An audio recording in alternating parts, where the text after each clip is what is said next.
How to cancel Google Meet link.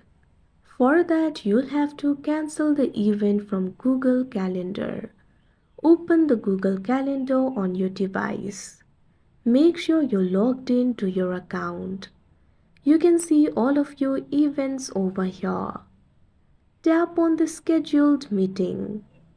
You can see the details regarding the Google Meet over here. Tap on the three dots that you can see at top right corner of your screen.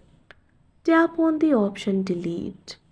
Confirm the deletion by tapping on the delete option. If you had added the participants, you would be able to see the pop-up for sending the cancellation email. Tap on the option send if you want to do that.